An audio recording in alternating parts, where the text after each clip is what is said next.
Hello there, dear listener. We hope if you're not already aware, this show is part of a podcast network called KWAZ Radio, a Pan-African Nationalist and Garveyite network committed to showcasing the rich and varied thoughts of African people. We have an exciting lineup of shows that we think you'll enjoy, including the Bitter Medicine Podcast. I think black people require too much buy-in. Like, we constantly have to sell black people on things that are beneficial to black people. The Pro-Black Perspective Podcast. I'm fearful that our people are not really studying how to get ahead, and we're kind of, continually staying behind. The Harsh Reality Podcast. To me, it don't matter. I think people are so dumbed down, it wouldn't matter what you reveal to them. They still are in the matrix. They're in the simulation. They're going to keep doing what they did. They lemmings. So to me, it don't matter, man. The Learning Curve Podcast. Sexual access has never given you economic empowerment. The only person who has ever been economically empowered by a sexual relationship is the wasp and his woman. The Cathedral Cheek Show. When we start rising up to fight for our own, I guarantee you they'll stop doing what they're doing. I guarantee you they would have let their brother go. They was waiting to see what black folks was going to do. Brother Bakari Podcast. Black people love to claim folks that hate them, right? They're slave masters, and they are ashamed of who they really are. The Forecast Radio. Like, if you pray to the same deity as, like, your enemy, and that God blesses your enemy more than you may want to reconsider who you're praying to, And Tanzan, African Mind. Africans generally are welcoming of everyone. Sometimes, to my consternation, I think that they should be less, welcoming. If you love our podcast network, we would be grateful if you could rate and review us on Apple Podcasts. Follow us on social media, like and subscribe to our YouTube channel, and check out our website at www.kwazradio.com for more information. Thank you for tuning in. And now, back to the program. All right. Peace, family. Peace. So, today we're doing something special, all right? We're talking about if I were white, how would Africa look? If I were white and influential, how would Africa look? And, this conversation is prompted by, his brother sent me this video. Not everybody forgot about me, right? But his brother sent me this video, and he's like, look at this shit, man. And the video is some Nigerian dude talking about, man, we don't produce enough as a people. We don't produce our medical equipment. We don't produce our, really he was talking about medical equipment, but like we don't produce enough. And it's like, well, yeah. Why would you produce enough? If like when you go around Africa, you realize that there are a lot of people who are envious of the situation in Europe. They're envious of the situation in Saudi Arabia, in Dubai, in China, in name a country. They say, man, I wish that could be here in Africa. And the reality is this: if you want to make Africa like America, if you want to make Africa like America, there are two ways to go about with that. Okay? And the easy way, the simple way, the low-hanging fruit is to ask an American. Okay, the low-hanging fruit. If you want to know how to get an airline industry going, the low-hanging fruit, okay? The obvious solution is to go over to an American and say, how do I get an airline system going? right? If you want to get Silicon Valley, right? The low-hanging fruit is to go to Silicon Valley and ask questions, you know? And of course, this brings me back to one of my favorite phrases from the African American community, which is, Negroes always knocking on the wrong door, talking to the wrong people, and asking the wrong questions. But you got to realize that there is a low-hanging fruit. Now, how you would go about with getting an airline industry without asking an American is the real question. And that's an involved process, and realistically speaking, like I said, that's the kind of stuff that I would outline in Uangalifu, the book right there on the subject, on the cover. But what I'm telling you right now is that most people are not going to be thinking on that level. It is very, very difficult to think on the level of how can I do something without other people? Okay? How can I do something without other people? And that, in fact, is a big challenge that we as a people have. Even in our interpersonal relationships. How can I do something without relying on other people? Because, think about it. Think about your life. Think about your life. How do you, what are you going to school for? How do you start life? You start life going to school, and why are you going to school? You go to school, nominally to learn, but learn to do what? What's your big goal after you graduate? Now, if you're a normal person, your big goal after you graduate is to get yourself a degree, go earn yourself some money, get a job. Basically, you go to school in order that, especially if you're a man. Matter of fact, in America, it's a man or woman. You go to school in order that you can learn how to get money, how to make money. But what is your mindset when you are trying to make money? That is, you are trying to work for somebody, right? So from the cradle to the grave, let's say, or from your early introduction into the public school system, okay? From your early introduction into the public school system, you are learning how to work for somebody else. Not to make money on your own, but even that concept, make money on your own, what does that even mean? Right? And when I mean, what does that even mean? I mean, in relation to, if you really were about being independent, what are you getting money for? You're getting money in order to eat, right? So you are not even concerned, even if you are in the hustling mindset, you are saying to yourself, I want to live inside of a situation where I can't feed myself. So I need to sell to people in order that I can feed myself. At no point are you saying, let me get some land ownership, right? Let me get some land ownership and feed myself from my own land, from my own backyard, from my own yard. At no point does that come across your mindset.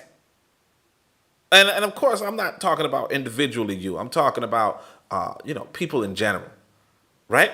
Now, why is this critical? Why is this important? Because I'm trying to tell you that sort of mindset, how can I feed myself outside of the economy set up for me, right? How can I feed myself outside of the economy set up for me? And how can I live comfortably outside of the economy set up for me, right? Is a very advanced thought process. It is the low-hanging fruit. It's not something that you are trained to think about. Okay? Especially us Westerners. But you remember this key word about Westerners. Okay? Especially us Westerners. We Westerners are taught from jump, become a worker. Work for somebody. Work for somebody rich. Work for somebody who can pay you. Okay? Work for somebody who could pay you. How do you get money? Those people are printing it. You got to do what they want you to do. You got to jump through the hoops that they set up. Okay? And It's not necessarily the worst mindset, but it is a very bad mindset for the leadership of countries. It's very bad leader. It's very bad. It's a very bad mindset for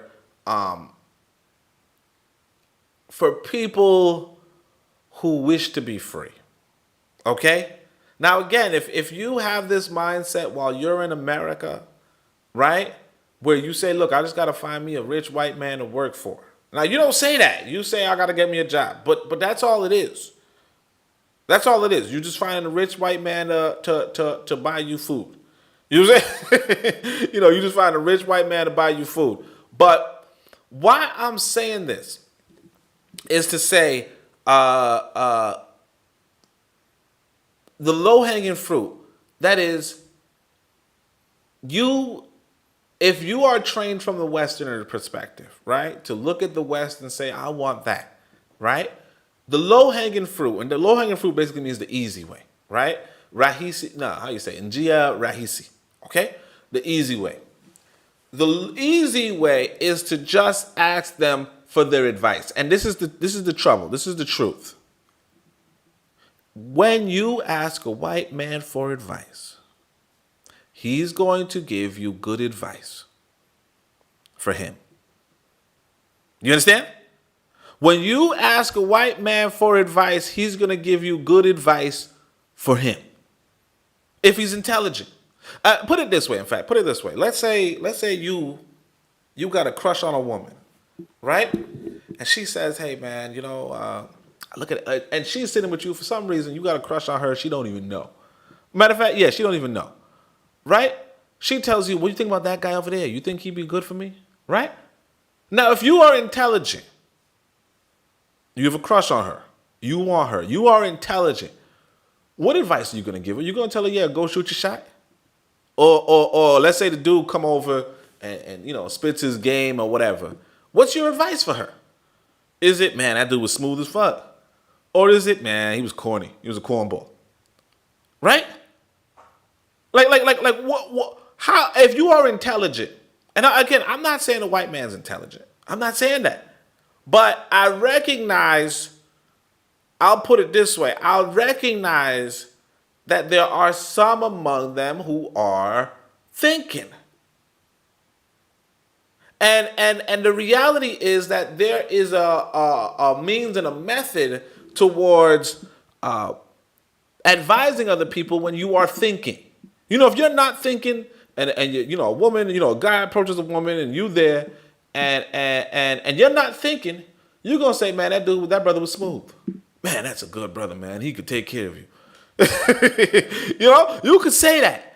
And when you say that, right, you just a damn fool. Now, I'm not saying there's no white boy who would not give you some good advice. I don't know any. I don't personally know any. Like, good advice for you. I don't know any. I'm not saying they don't exist. I just don't know any. But what I'm saying is that if you are going to elevate into an influential position in the white community, and this is actually an important distinction. If you are going to elevate into an important a position of importance in the white community, right? Then odds are, you understand that you should be acting in the interest of the white community. And so what I'm saying right now is white people, if I were white and I were influential in Africa, right? Africa would look how it looks right now. Okay? Africa would look how it looks right now because I would give really bad advice. And I'm not just going to say this. I'm going to bring up, you see, I don't have too many concurrent viewers. You guys see it. There's people tune in, they tune out. That's fine. Right? I'm not really getting pushed around on the algorithm. That's fine too. What I want to do is I want to bring you guys some text that I'm not supposed to show you guys. Okay? I don't want to tell you who wrote it. Matter of fact, let me see if the screen will show who wrote it or not. But I want to show you guys. Let me see if does the screen say anything about who wrote this. Okay, so I don't think it does. I don't want to show you guys. You send will appear publicly. Okay, I don't want to show you guys, although you're gonna figure it out. I'm not supposed to read this person. Okay, I'm not supposed to read this person. But what I want you to do is I want you to pick up on how this white man is telling you in plain sight how they feel about the industrialization of Africa. Okay? I want you to see how this white man is telling you in plain sight how they feel about the industrialization of Africa. Okay? And they're going to be talking about their country, right? Or a country, a European country, right? But they are going to say, hey, look, honestly, I wish industrialization was slowed down around the world. Okay? A smart white person will want to slow industrialization down around the world. Because if he slows industrialization down around the world, he has more markets, he has more buyers. And his industrialization is not a waste. You understand? His industrialization is not a waste. Remember, the economy runs off of a very simple rule. It's called the law of gain, if you will. But it's also just called, basically, in plain English, supply and demand. Okay, the economy runs off a very, very simple rule called supply and demand. The greater the supply, right? And the lower the the lower the supply and the greater the demand, the higher the price. Okay? And therefore the greater the profit from the sale. Okay? The lower the supply. So when you are in an industrial economy, you want a low supply so that you can have a greater profit. Right? You don't want to compete against other suppliers because then the demand for your supply is lessened. You understand? And I'm saying it kind of like I only have one listener. You know what I'm saying? But it is what it is. Shout out to the one listener. If it isn't me, I don't know. But all right, look. So this white boy is going to tell you. He says, look, industry, which especially today is seen by many as the rescuer, saving them from hardship and anxiety, hunger, and distress, can indeed, under certain conditions, provide a people with survival possibilities beyond those offered by its own land and territory. However, this is based on a number of preconditions, which I must very briefly mention here. So he's like, look, industry is good. Industrializing your country is good. But there are a number of preconditions. Okay? He says the point of this type of industry lies in a people producing more of certain necessities than it needs for its own requirements, selling this excess outside its national community, and with the resulting revenues purchasing the foodstuffs and also raw materials that it lacks. So he's saying, look, I have a country. I industrialize. I build industries so that I can sell things other people need outside of my nation. And with that, I can purchase things that I need inside of my nation, like food, if my nation doesn't produce enough food, or raw materials, if my nation doesn't have enough raw materials. You understand? I cannot acquire raw materials or food unless I sell industrial goods, is what this person is saying. Says, thus, however, this type of industry is not simply a question of production, but also at least just as much a question of sales. People speak, so he's like, look, it's just not about production, it's about sales. Can you sell it? It's like you see me, I write books. As a matter of fact, I gotta tell y'all this. I write these books. Man, you know this book right here I showed y'all earlier? Uangalifu, I think I sold one copy in 2024. One copy. No, 2025. Okay? I can't sell it. There's no point in producing it. You understand? Some people were asking me, hey man, why you don't write more books? And it's like, what about It's a question of sales. If I had sold 5,000 copies, of course I would. Of course you would have seen a sequel, man.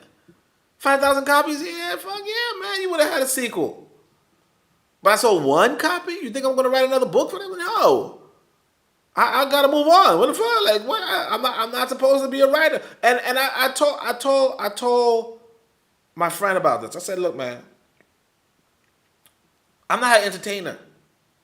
I'm not here to entertain you. Okay, I'm here to explain to you that there's a way forward. And if you just want to be entertained, don't tune in, because y'all don't know who I'm reading right now. I'm kind of like, I'm already on the cancel list for this. Real Black Gentleman's here. Sup, Oni? What's up, bro? Afro Jam's here. Oni, what's up? I ain't forgot about you. Bro, you forgot about me. You know it. It's all good, though. It's all good. Shit, I forgot myself, too, man. I've been out, I've been out in Africa, man. All right. But, all right, look. So, again, I shouldn't be reading this person. Okay? But I'm saying to myself, this white man is just telling it like an IS is. Okay? He says, thus, however, this type of industry is not simple. Yeah, just about sales. Again, it's just about sales. Sometimes you got to understand a part of the reason why you are industrializing is so that you can sell stuff. Right? So he says, people speak, particularly at present, of an increase in production, but completely forget that such an increase has value only if there is a buyer. It's like, like I said, writing books is only good if there's people buying my books. If you ain't buying my books, there's no point in me producing books. If you ain't even tuning into my YouTube, there's no point in me producing YouTube videos. You get what I'm saying? Everybody else, if you just tuning into speed, you know what I'm saying? Shout out, right? You just tuning into speed, that's fine. But it makes sense for him to produce. But me, you ain't tuning to me. I ain't just shit, But he says, within the economic life cycle, and again, it's really, because I call it media social. I don't call it social media. I call it media social. If you want to socialize around media, that's fine. I'm just serious. I'm just not an entertainer. I accept that.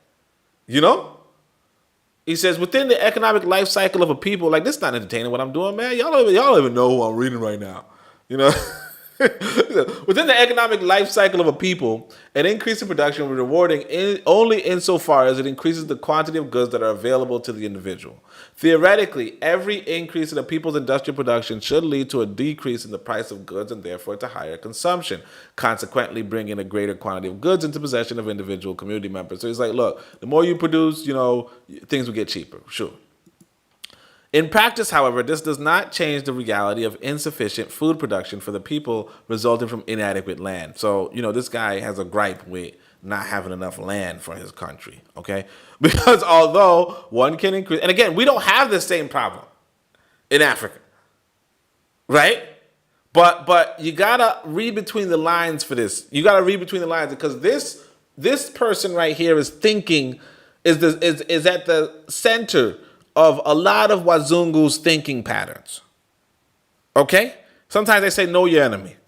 Right? He says, in practice, however, this does not change the reality of blah, blah, blah. So because although one can increase even many times over certain types of industrial production, one cannot do the same for food production. So he's like, you got to get food. When a people suffers from this type of shortage, the solution can only be found in a portion of the excess industrial production is allowed to flow outward in order to bring in food stuff from the outside to make up for what is unavailable at home. So he's talking about industrial people who might not have the agricultural base. Now, we have the agricultural base.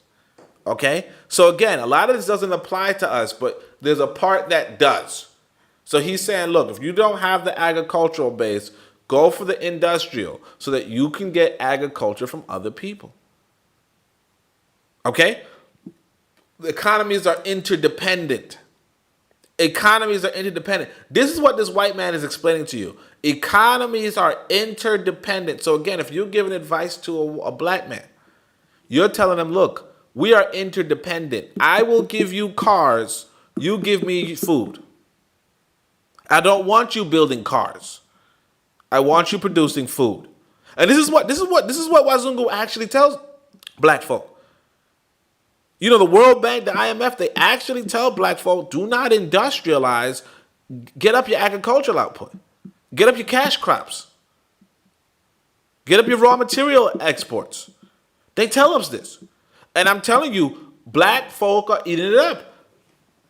You know, they're eating it up, or white folk are targeting the black folk who are not eating it up. Okay? And they're supposed to. This is the thing that a lot of us don't realize. They're supposed to.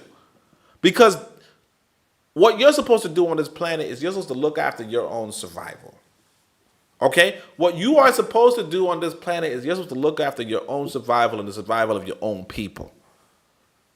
If you cut yourself off from your own food supply, you are a nutcase. Okay? You are a nutcase. White people, a lot of them are crazy for sure. But they ain't nutcases. You understand? A lot of them got something wrong with them, but they ain't nutcases. So he says, but for this purpose, an increase in production has the desired result only if a buyer, an external buyer, is found. But thus the question of sales opportunity then becomes paramount for us. Today's international market is not unlimited. The number of industrially active nations has steadily increased. Almost all European people suffer from an inadequate and unsatisfactory relation between the size of their territory and the population, and therefore depend on international exports. You see? Almost all European nations, and this was 100 years ago, guys. This was 100 years ago, okay? He says almost all European nations suffer from an inadequate and unsatisfactory relation between the size of their territory and their population, and therefore depend on international exports. He says recently the American Union has also joined in, and Japan in the East. Okay? Now, see, the thing is, this person would tell you America has it nice because America is, if not the second, the third largest nation on the planet. Okay? It's rich in natural resources. Okay? It has a huge population, and the amount of space that it has doesn't even compare to, like the population density of America.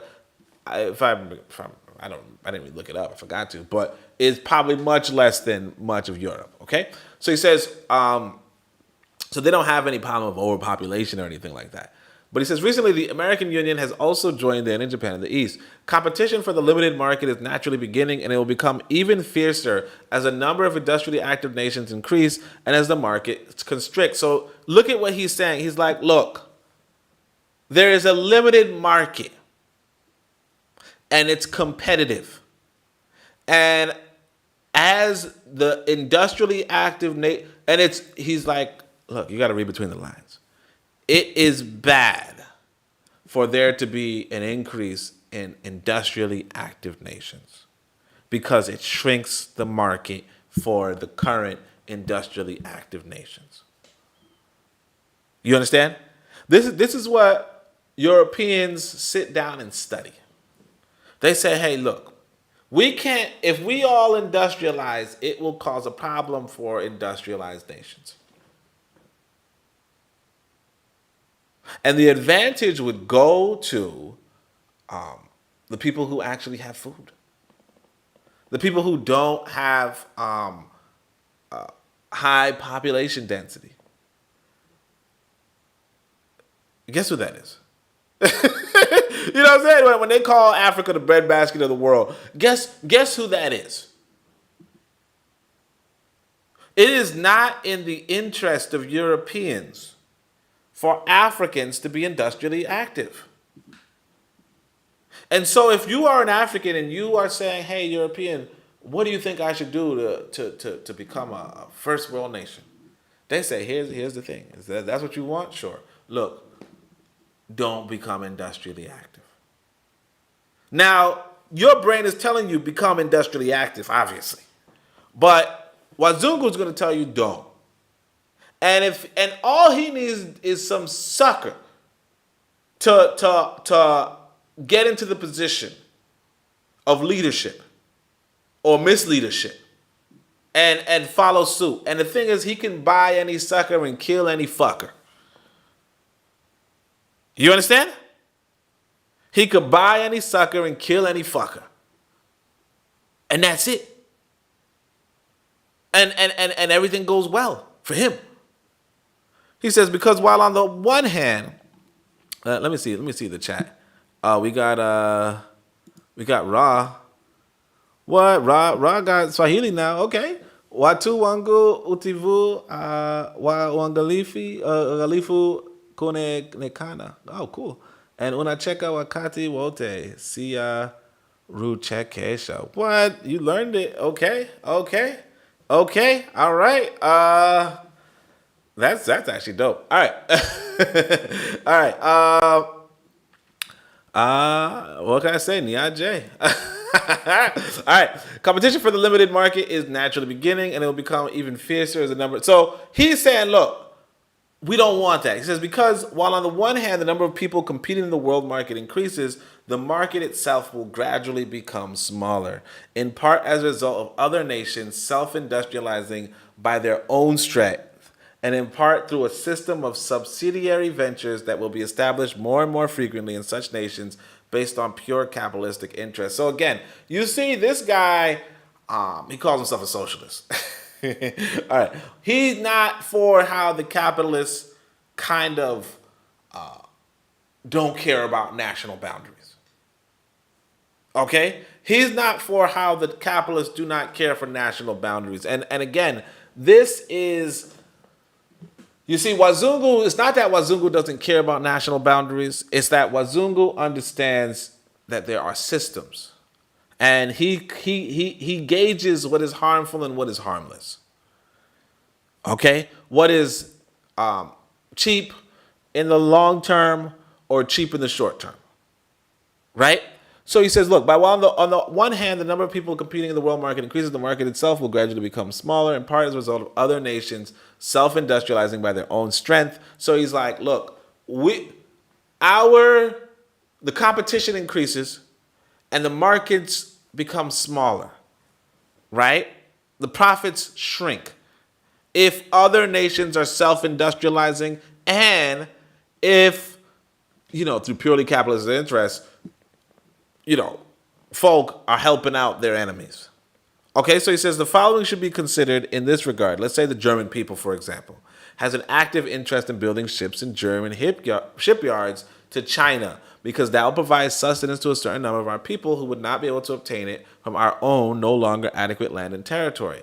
The German people has no interest, however, in, say, a German financial group or a German shipyard establishing a so-called subsidiary shipyard in Shanghai to build ships for China with Chinese workers and foreign steel, even if the company itself obtains a certain return from it in the form of interest or dividends.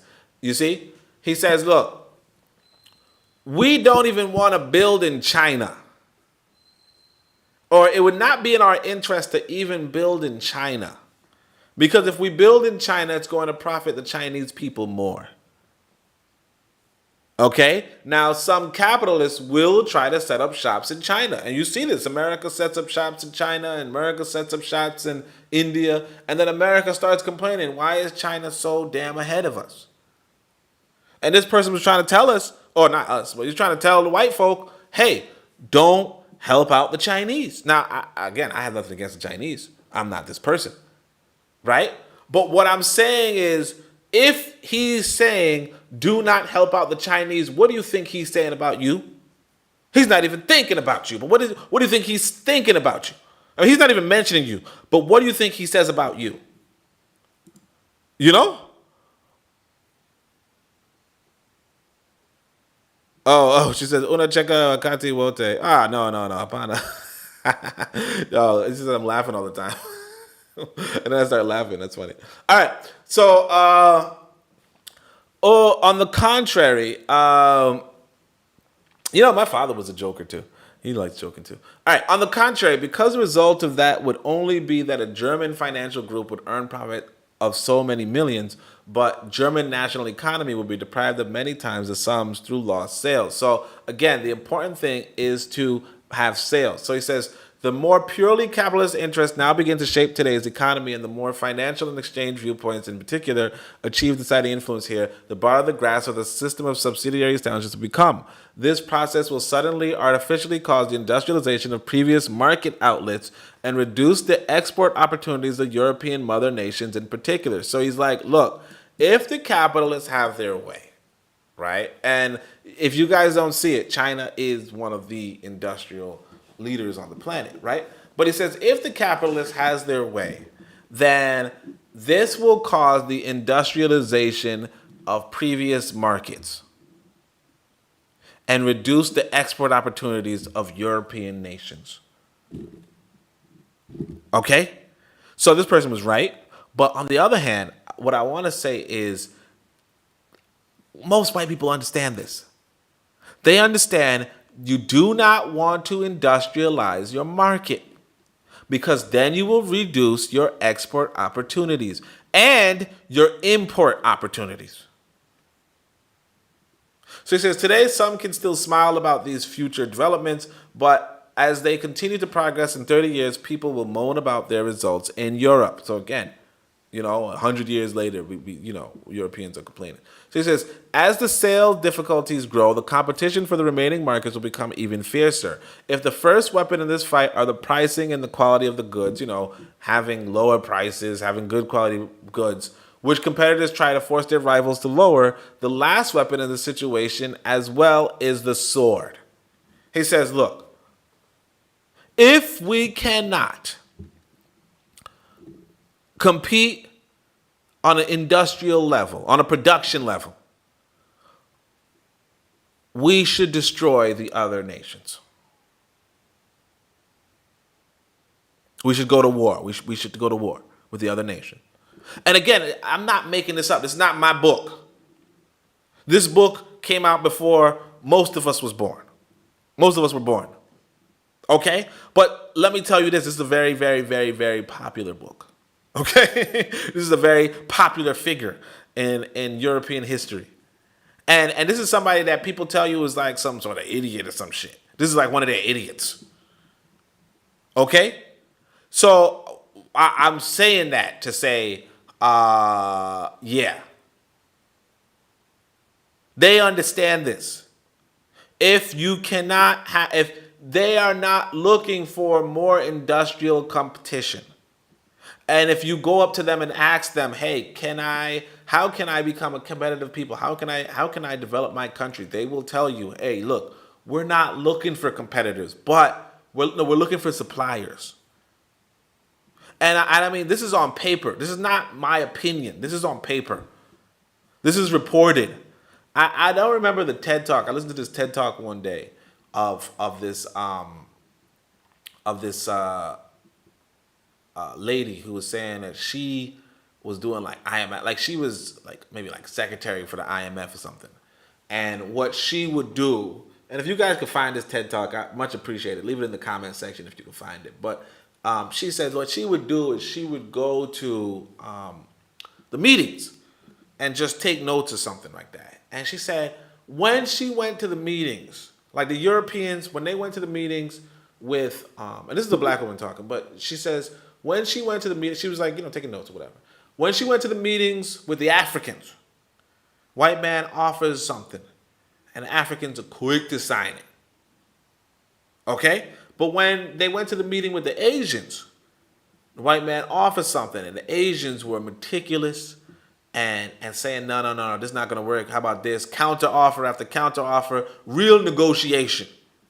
And the Asian man will walk away from the deal smiling. And the black man walk away from the deal smiling too. But he's smiling for a different reason. Because basically here's how it goes. The white man goes with the money, right? And he says, I want some honey. Okay? And whatever the honey is, the black man says, okay, that's enough money for that honey, because he's keeping the money to himself. Okay? And he's believing every damn word the white man tells him. This is going to help your economy. Right? And here's what I mean. Right? You see this thing about if you were to do a German shipyard, like this is what white people would do. This is what the white capitalists do. They say, look, we could build some sort of industry in your country. Okay? and we're going to pay you for it, right? And we're going to have ownership, and we're going to, we're going to pay you for that. But here's the thing that white people do. They put their workers in. Okay, they put more. So they will tell you, oh, yeah, there's going to be like 5 slots open. And maybe not just 5. It could be 500. Who cares, right? Point is that they're going to say there's some slots open for you, but really, most of it's just an extraction operation. And most of it's done by the foreigners. Whereas the Asians would say, no. We want 90% of the workers or something like that. You know what I mean? Like we want a good chunk of the workers on every level.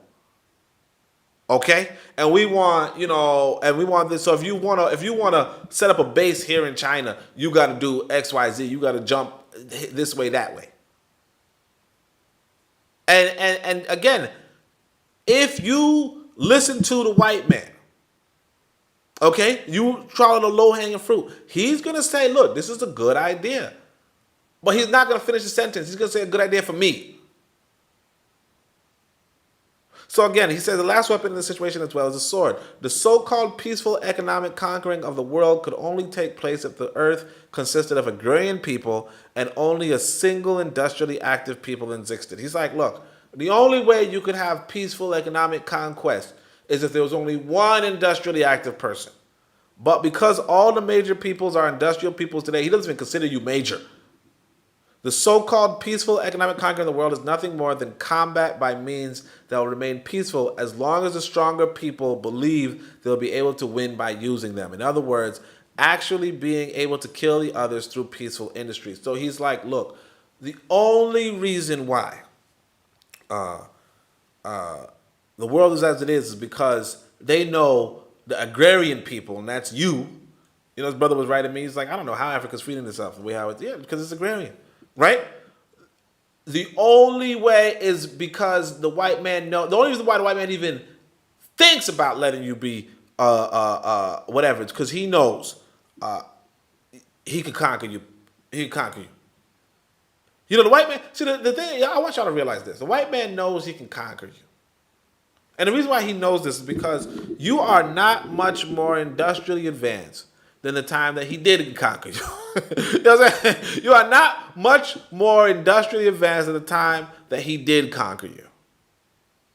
Okay? He knows he can do it because he did it. And you might say, well, yeah, but times have changed. Times haven't changed for you, though. He doesn't think he can conquer China. He conquered China before, but he doesn't think he could conquer China because China has advanced from the position where it was when he conquered it significantly. Okay, so but then when it comes to you, he's like, okay, you've advanced, sure, but not significantly. And he's like, look, you had some good militaries back when I conquered you. You had some good generals back when I conquered you. They mobilized 100,000 soldiers in let's say Sao. They mobilized how many hundreds of thousands or how many thousands of troops in Nzinga and Yoruba and all that stuff. You don't do that now. And he's saying to himself, look at how much I advanced from that time. When I had just guns and ships, when it was just naval combat and ground war, he's saying, look how much more I got and look at what you got. He ain't worried about you. So because that is the real result of a victory of one people over another by means of peaceful economic activity. In this manner, the one people obtains the possibility of life and the other people is thereby deprived of it. Here as well, the stakes are always a substance of flesh and blood, which we call a people.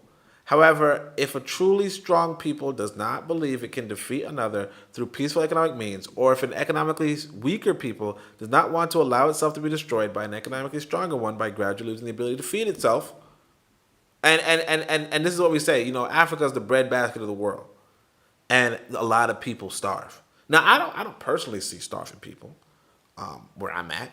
I mean, I see some like homeless people, but I've seen homeless people in America too. But what I'm saying is that he's saying, look, but I know there are starving people.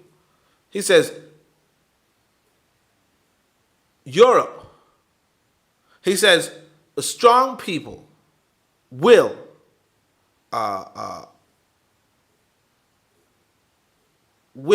try to destroy another people by gradually making them lose their ability to feed themselves. Then it will reach for the sword, he says. In both cases, the fog of peaceful economic phrases is suddenly lifted in war. The continuation of politics by other means takes its place. That's Clausewitz, right? So the danger of industrial activity in the narrow sense lies in the fact that a people can too easily lapse into believing that it can completely shape its own destiny through industry, and that this moves up from a secondary to primary position. In the end, it is even viewed as a state forming, and it rouses the people of those virtues and characteristics. All right, so, then he goes on to, his sort of rants. I don't know if you guys picked up on who this person is.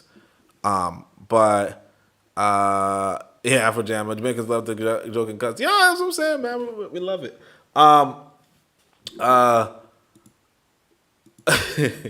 Anybody guess who this is? I probably shouldn't say it, otherwise the stream's gonna end right away. All right, Real Black Gentleman says industrialized nation established weapons industries. The Confederacy had plantations, but not one cannon factory. Yep. So, and that's what it is. And he says, look. So this person is telling us, right? Did I minimize it somehow? It closed. Okay. Let's go to the books. These are my books for everybody. What they are saying is, very simply put, right? We don't want more industrialized nations. So if you come to us, so not only you don't have to ask us, you got to ask yourself, why are they killing leaders in Africa? Why are they putting them out of, why are they affecting the elections? Why are they supporting this candidate versus that candidate? Why are they and the TLDR is we want to extract. And there are a handful of dummies in Africa who don't realize that our main goal is to just extract from them. And there are some people who are not dummies who know, oh, wait, this white boy just wants to extract. And they figured, hey, look, let's censor them, jail them, kill them. And that's what they should be doing. You understand? I mean, because they're white. I really want us to understand that, and this is the thing that I want people to take away from me. White people are supposed to be sabotaging your economy. Okay? White people are supposed to be sabotaging your economy. Just like you should be sabotaging their economy. You don't, but you should be. That's probably why I left America. Because you see, I say to myself, what am I supporting this machine for? What am I supporting his machine for? I should just be about extracting from him. You see, I mean, you see how this person, and I don't know. I mean, nobody guessed it. So the guy was big in Germany. You get what I'm saying? The guy was really about Germany. So what I'm saying is this: and I mean, I didn't know the dude wrote, so he wrote pretty good. But what I'm saying is this: you should be, how you say it? You should be sabotaging their economy, their economics, but you're not thinking on that level. Not you personally, obviously you are, but our people are not thinking on that level. And more importantly is this: this white boy has to look at your setup and say, how can I sabotage that so that I could extract from from your land? You understand? Because the white man wants to eat.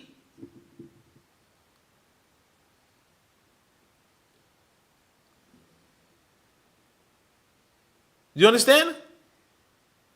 The white man wants to eat. So anyway, that's pretty much so. just to go back on the theme, right? Go back on the name of the podcast. It says, if I were white and influential, let me just read the whole thing. Africa be where it is today. Because this is what they are doing. This is what they are thinking. Do not help them to industrialize. And you might say, well, why can't we industrialize on our own? Because you still have dummies who say, well, if I need to industrialize, let me go ask this man. You understand? Let me go ask Wazungu. And I see it countless times. Like I said, I go on. I don't really go on Reddit like that, but sometimes I read some comments and they're like, hey man, we gotta go and, like, one guy was like, man, I think black folk got a low IQ because we can't really succeed and we gotta go ask the white man to come over and recolonize us and shit like that. And it's like, look, you might say, man, that motherfucker's an idiot, right? Sure. But if you were white, you would say, that guy, he knows what he's talking about. No, he knows what he's talking about. You would say, I want that guy. Get a mic in front of that guy. Okay, put a microphone in front of that guy. Amplify his voice. Put him into a position of power. Because if he goes into a position of power, he's going to think, hey, you know what? These white people, they're all right. And remember, this white man, all he got to do is pay you. Because, see, a lot of people, I want people to realize this. Like I said, I'm not running the entertainment stream. You know what I'm saying? We got 4 concurrent viewers. Shout out to everybody. I'm not running entertainment. A lot of people want, but the reason why a lot of people go into entertainment is because they can make some money. And I want you to understand this. A lot of people go into government because they can make some money.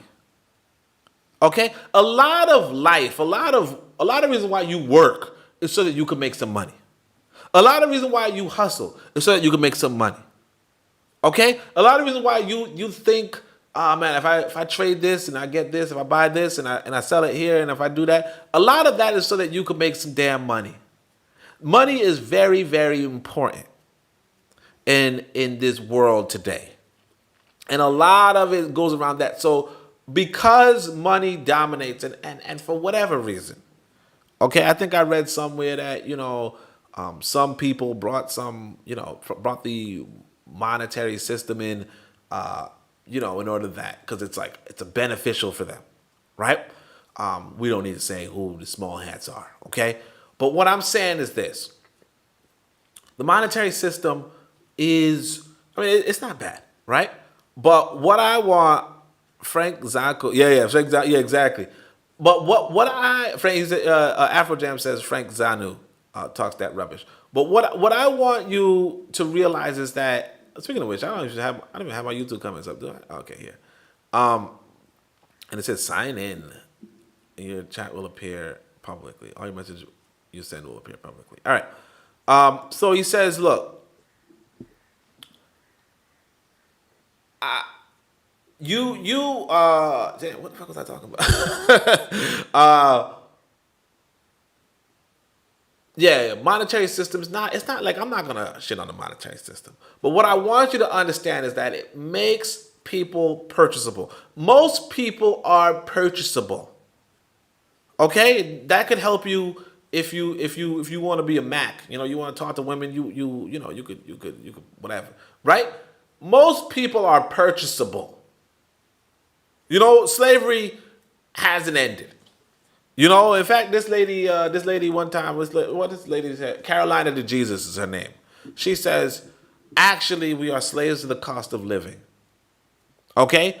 If people increase the cost of living, they can get you to do anything. Like the people who control the cost of living can get you to do anything. Okay? Because you need to account for the cost of living on your day to day. Most people need to account for the cost of living. How do I say that? I used to give this guy an example because this brother came to me and he called me the N-word a couple of times. He was just, soft A, the A or whatever. But, the A don't mean nothing. It's just the accent, right? But I told him, look, man, you can't be using that word. He's like, man, it's cool, man. It's cool. And I said, look, man, but that's a word associated with slavery, And I told the story before. I know you guys heard it already. But he said, that's a word associated with slavery. You can't be using that. He's like, look, man, but slavery's over. And I said, look, is it? If I asked you, to work for $100 an hour, right, on an island that I control, would you do that? He's like, yeah, man, $100 an hour, I'd do that. That's some good money. And I said, okay, now what if the cost of bread was $1,200?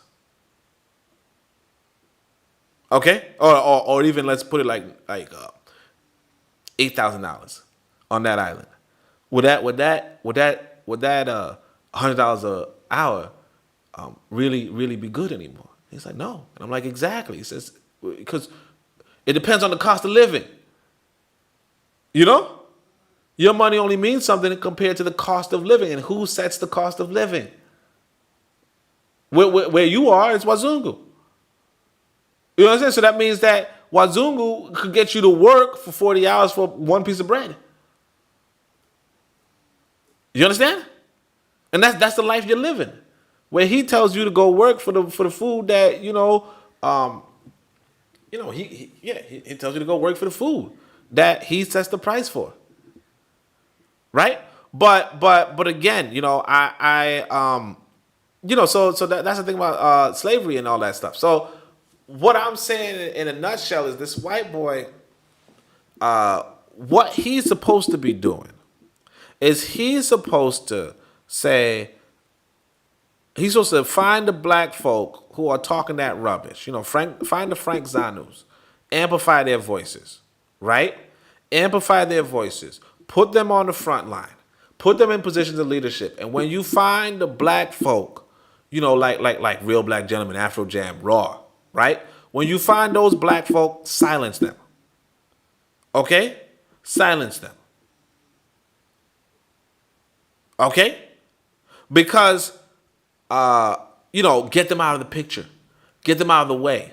Because if Africa were to industrialize and become independent, it will make a market of Europe. But listen to me. If Europe were just a market, right? How would Europe afford food? Remember, if Africa is considered the breadbasket of the world since the time of the Romans, okay, it was considered the breadbasket of the world. What in the world could Europe trade with Africa? Like let's say Europe had, let's say Germany, right? Germany makes the best damn cars on the planet, cheap, good cars, best cars on the planet, okay? And then eventually Angola also makes same quality cars, same price, right? Same price. If you are in Namibia, where would you buy your cars from? Germany or Angola? Okay? Now, obviously, you'd buy it from Angola. Why? Because, first off, if it was the same cost, let's pretend German car and the Angolan car are the same cost. You could get the car cheaper in Namibia because the transportation cost is lower from Namibia. Let's say if Africa were really industrialized, it would have a train system, right? A monorail going from Namibia to Angola, and therefore, all you gotta do is pop that car onto the monorail, and that's it. There's no airplane, there's no nothing, right? So it would be cheaper. Good quality car would be cheaper. And then you say to yourself, okay, you're Germany. Now you don't have a market in Africa. You cut your market. You cut off a large portion of your market for your vehicles. What are you producing these vehicles for, right? Who are you producing these vehicles for? You got to stop production because you can't be producing these vehicles. Now, on that note, when you have all these excess cars and you have all these people, where are you buying food from? Who wants to sell you food if all you can give them is cars that they don't want, that they can't sell in their own countries? Where are you getting your food from? And so all of a sudden you starving. And you think white people want that? And it don't have to be Germany. It could be, England and shirts or America and whatever. If you want to succeed as a white person, you want black people to fail. Okay? And that's just what white people understand. Okay? And the way that black people will fail is if you actively make black people fail by, say, supporting their European lovers. You know, the ones who love the Caucasoids.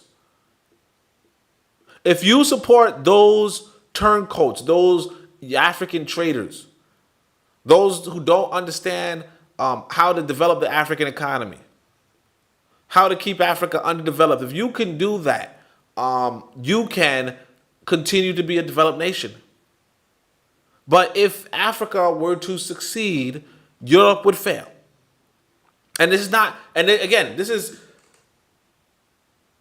that's just the way it is.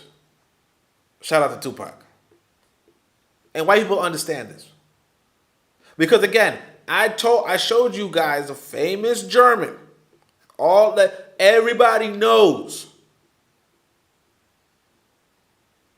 And I mean, I know you're probably thinking to yourself, man, that dude wrote pretty good. Yeah, he wrote pretty damn. I mean, you know, everybody knows who this guy is. So when I say everybody knows who this guy is, what that means is that he is studied. So even though you don't read him because they tell you don't read him, and I haven't read him because, you know, they told me not to read him. They told me he was a fool. They told me he was crazy. But then you pick up his book because these white people, they pick up their books, right? They read him. And they say, oh, wait, hold on a second. Put two and two together. Oh, yeah. We don't want Europeans. We don't want Africans to industrialize. You understand? And so, you know, let's end this with, the truth. Let's end this with the truth. Africa's not going to industrialize unless people like us go and do the damn work. But I will tell you this right now, because again, I'm not an entertainer. I'll tell you this right now, it's more difficult than you can think. Because again, not only are you up against opposition, you also need mtaji. You need capital. Okay? You need capital. Because one, Wazungu's not going to loan you the money because he knows he don't want you to do it. He's going to try to sabotage you because there's this paper. Matter of fact, let me tell you guys about this paper. I know I wanted to close the stream, but there's this paper. So sometimes people tell you, oh man, Marcus Garvey he met with Ku Klux Klan. And you say okay. Then you see another paper says Malcolm X he met with the Ku Klux Klan. And you say wait, Malcolm X and the thing is that once upon a time I was I was collecting papers. So you go on my website, African Blood Siblings, and you can see that I have a bunch of papers from way back in the day, right? And one of them is, before my son was born, so this is like over a decade now, right? One of them is Malcolm X explaining why he met with the Klan. And he said the reason why he met with the Klan was because the NOI had to cut a deal with the Klan. Because the NOI, collective economics, they were able to buy some farmland in the middle of the South. They were able to buy land in the South. And these white folks did when they saw that these black folk had farms with a bunch of animals and cows and all that kind of stuff. You know what they did? They killed the cows. The fuck you mean?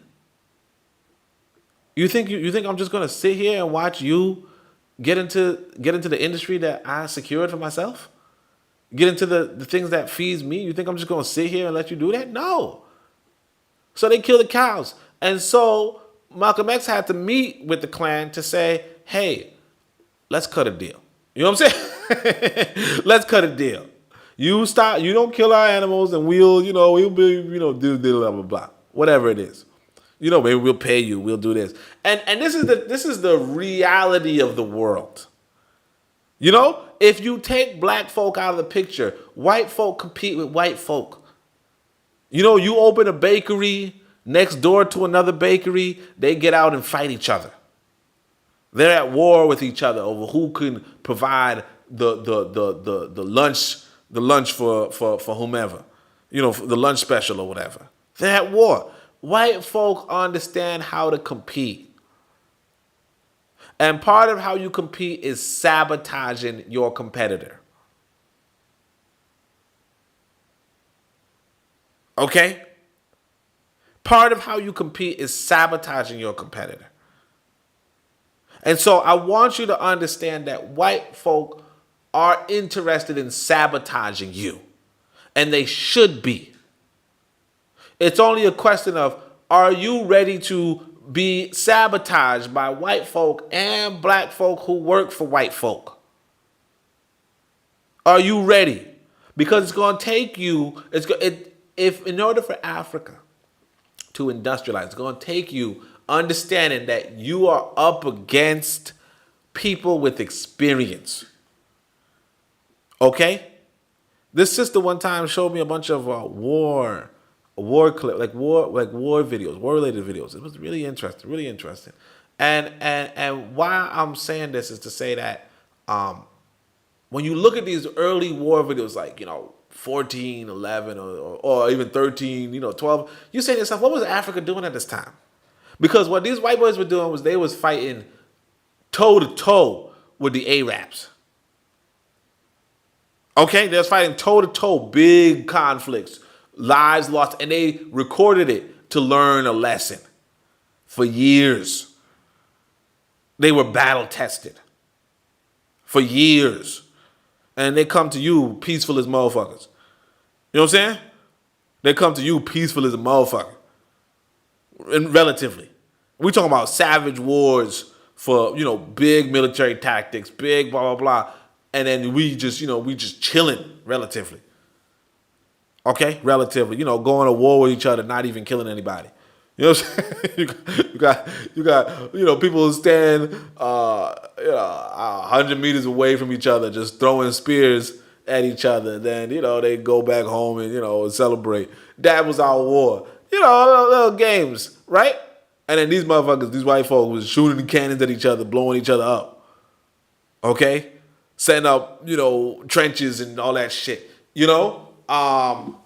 So yeah, there's different people, and I'm telling you again, you look at them by themselves, they are sabotaging each other, and there's an African proverb that goes, what if the crocodile eats its own eggs, what do you think it's going to do to the flesh of the frog?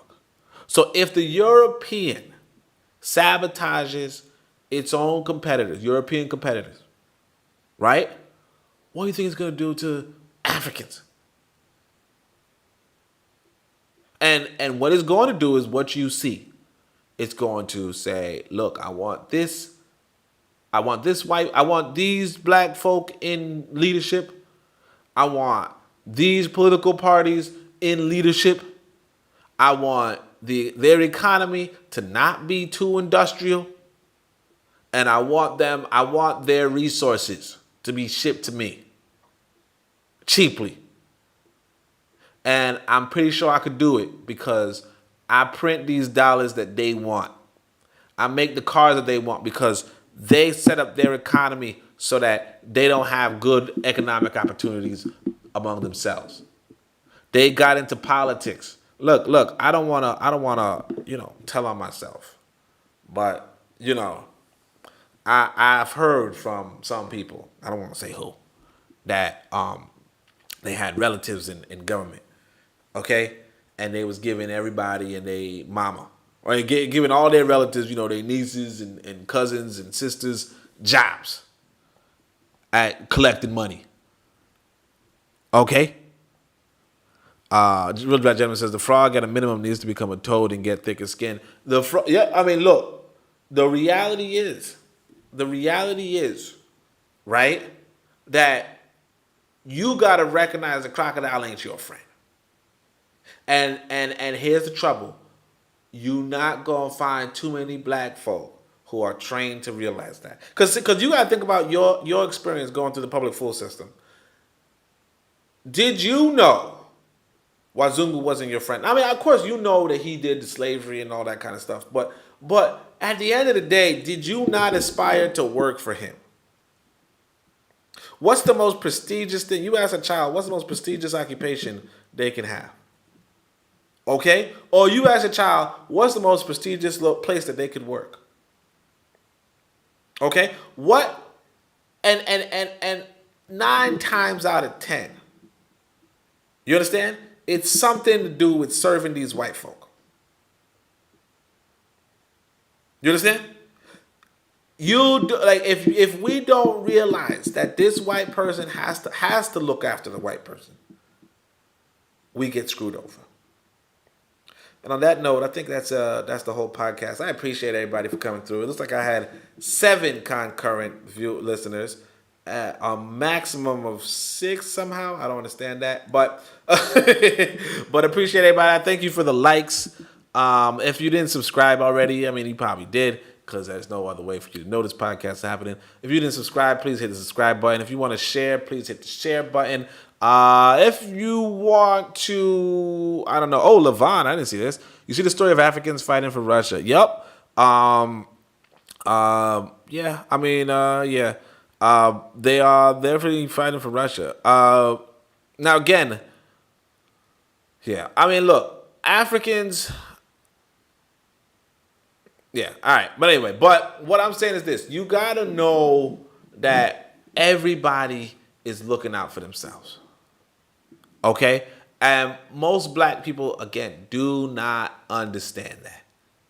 And because we don't understand that, we are always going to be in trouble. But anyway, I'm going to leave with that note.